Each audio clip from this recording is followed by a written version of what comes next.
There are two messages in the epistle and gospel today, and in the end they are really the same. We hear in the epistle, in the church in Corinth, that there were divisions. If you've read the epistles to the Corinthians, you know this was Paul's troubled community. They gave him a massive headache. After Paul was martyred, we also then have later on an epistle to the Corinthians from Clement of Rome, written about 50 years later, which basically says the same thing to these people. There were still many of the same problems there in the church in Corinth. Thank God it was eventually resolved. And of course, even unto today, there are Christians still in the city of Corinth that have been there for 2,000 years. Even with the attempt to decimate those Christians by the Turkish Empire. In the church there were divisions. And Paul points out that these divisions are unnecessary. Some say, I belong to Paul, or I belong to Kepha, or I belong to Apollos. These are the various ministers, the apostles who had been there. They had been serving and raising up the community. Paul had founded it. Apollos came later and watered after Paul planted, as he says. And then Kepha, as far as we know, Peter was never there, but there were some Christians in the church there that were aligning themselves with Peter. Possibly a Judaizing faction or something. Hard to know what was going on there. But Paul says, look, was Paul crucified for you? Were you baptized into Paul? He says, no. Jesus Christ died and rose for you. You were baptized into Jesus Christ. And that's to whom you belong. So there should not be these divisions in the community. So what Paul does is he shows that these divisions that are happening within the church in Corinth, which of course for 2,000 years the church has been plagued by schisms, divisions, heresies, all sorts of problems, often due to personality cults. Right? One belongs to one belongs to another. Think of the whole Lutheran church today. Right? We have an entire church that is called after a man, Martin Luther. Okay? Talk about a very large personality cult. But Paul says we should focus on Jesus. We should focus on Jesus rather than these things that are causing the divisions, rather than whatever they may be, and whatever their nature may be. It is Jesus who brings unity as we pray in the Divine Liturgy. This is the same message in the Gospel. Jesus is there on the northern shore of the Sea of Galilee. This place is well known. There is a church built on the spot. In fact, one of the most ancient Christian mosaics is there in the Church of the Multiplication of Loaves. You have probably seen this famous mosaic of a basket with loaves of bread in it, and then the two fish on each side. Have you seen that mosaic? That is the mosaic that is on the floor of the Church of the Multiplication of Loaves, and it's right in front of the bedrock, the stone that's right there where Jesus prayed and multiplied the loaves. You can go there today and still see it. I was just there 2 weeks ago with the bishop.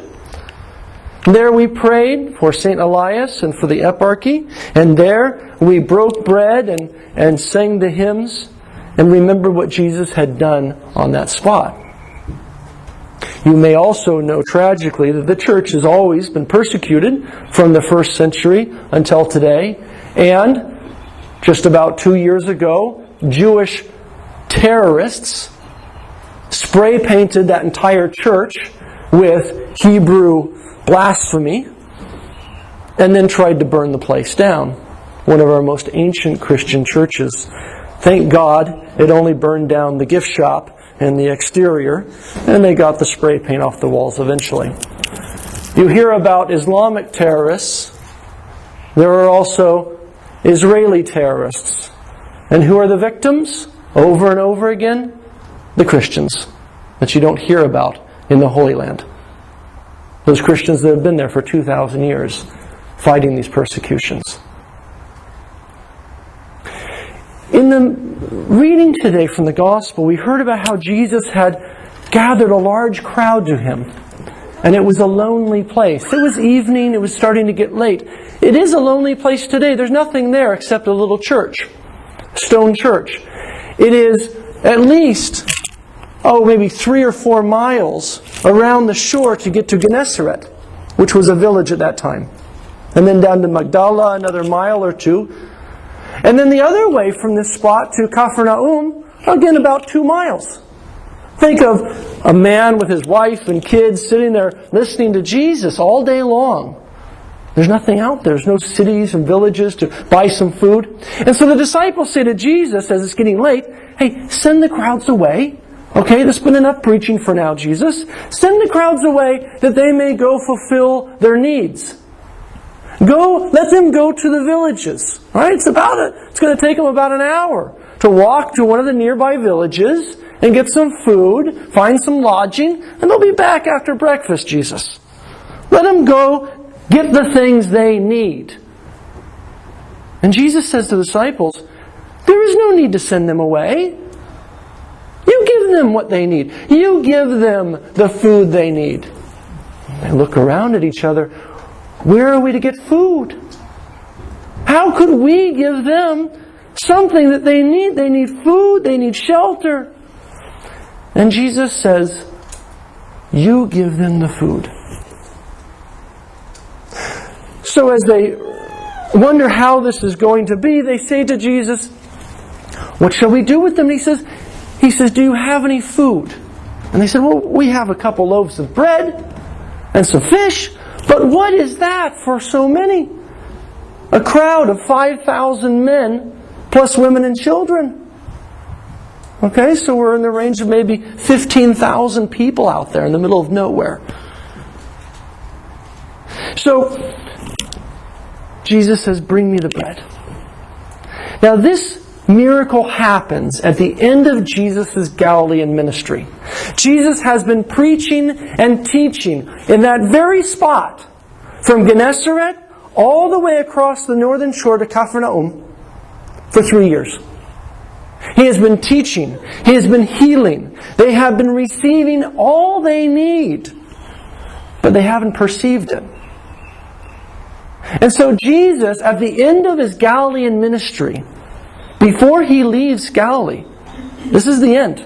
This is the close of His Galilean ministry.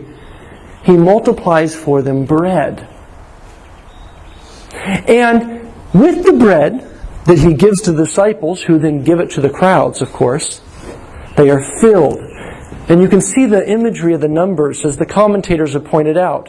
We have 5,000 men. 5,000 men, 5 loaves. The imagery of Judaism, of course, the Torah. The 12 baskets, again, pointing to the people of Israel.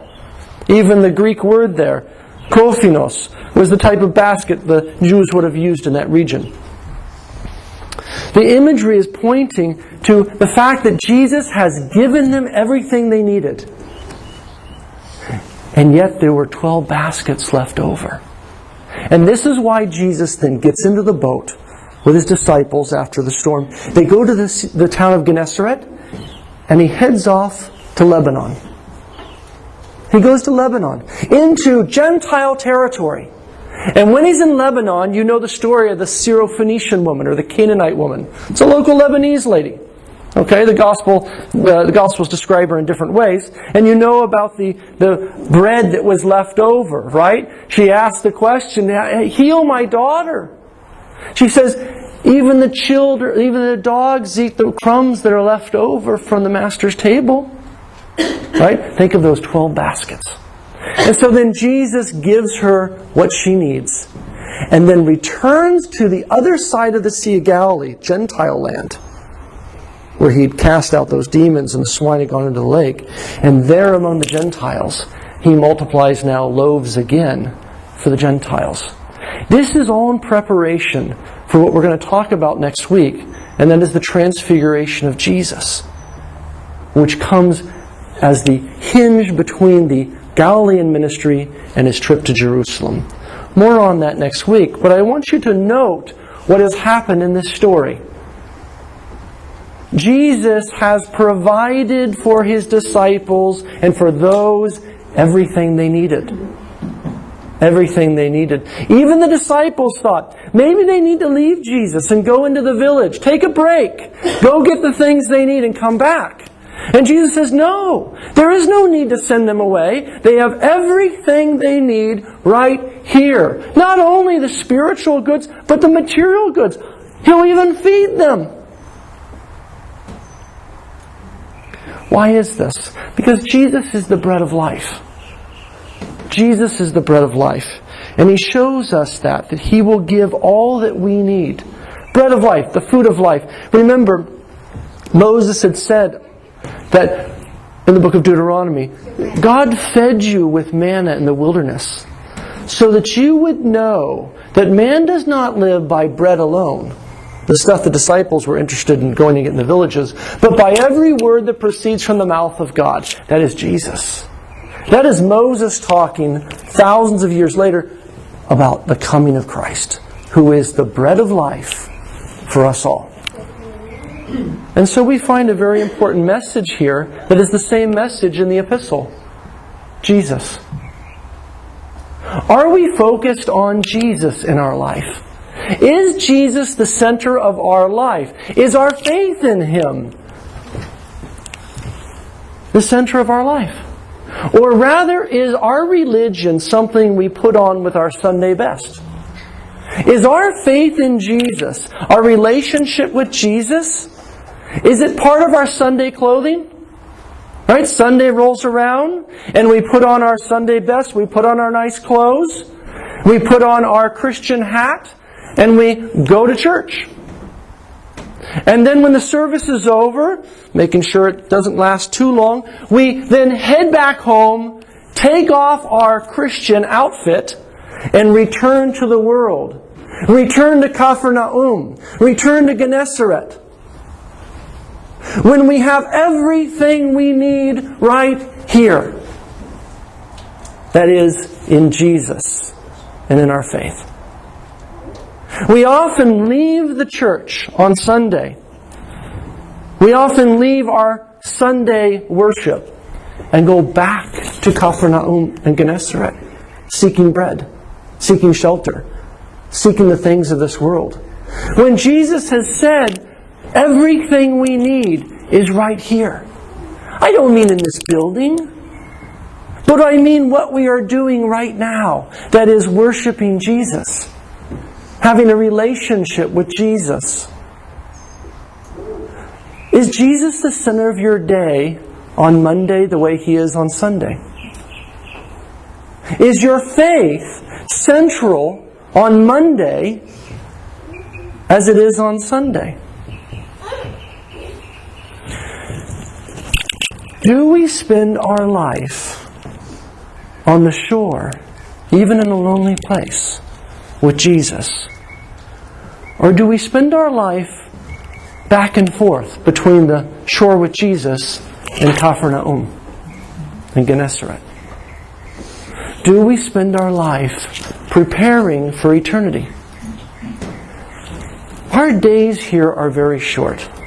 Some of you are young, some of you are older, but it really doesn't matter. As you know, people die at whatever age. You hear about someone living over 100. You hear about someone dying in the womb.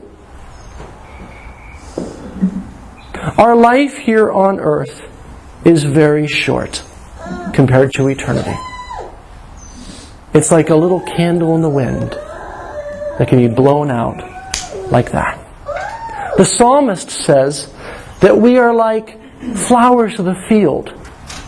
Let a breath pass over them. That's a wind. Let the wind pass over them, and they are gone. How often have you looked out in the springtime and seen beautiful flowers in the field? And suddenly the heat comes out. The dry wind of Morgan Hill or the valley comes shooting down, and it's all gone. What happened to those beautiful flowers? They're gone. They've withered and returned to the dust of the earth. And so we are. So are our lives. What are we pursuing in Capernaum and Gennesaret? Why do we run from Jesus? After we've heard Him, we've spent time with Him, then we go back to our material lives. No different from maybe our pagan neighbor, our agnostic co-worker, our atheist friend. Are our lives different on Monday through Saturday from those around us? Because I'll tell you what, I hope it's going to be different when Christ returns. I hope your life, I hope my life will be different from the agnostic and the atheist and the pagan when Christ returns. Or will it be the same? Are we preparing for eternity right now? How do you do that? By spending time on the shore with Jesus. Hearing His gospel, that is His good news, His words. Praying, spending time with Him. You do this every day. We do this every day as Christians. We need to do it more. And so I encourage you today, as you hear about in the epistle, the factions that developed in the church there, due to a lack of their focus on Jesus in that church. How the disciples thought it was time to send them away. And Jesus says, no, you have no need to go away. They have no need. Everything they need is right here. Not only the words that Jesus preached and His presence, but He even provided for them there on the shore their material needs. And so in our life, in the workplace, in the neighborhood, wherever we find ourselves, we need to remember not to run to Capharnaum and Gennesaret, but rather always remain in every breath we take, however many we have left, with Jesus on the shore. And may we glorify Him every day with His eternal Father and His all-holy, good and life-giving Spirit, both now and ever, and to ages of ages. Amen.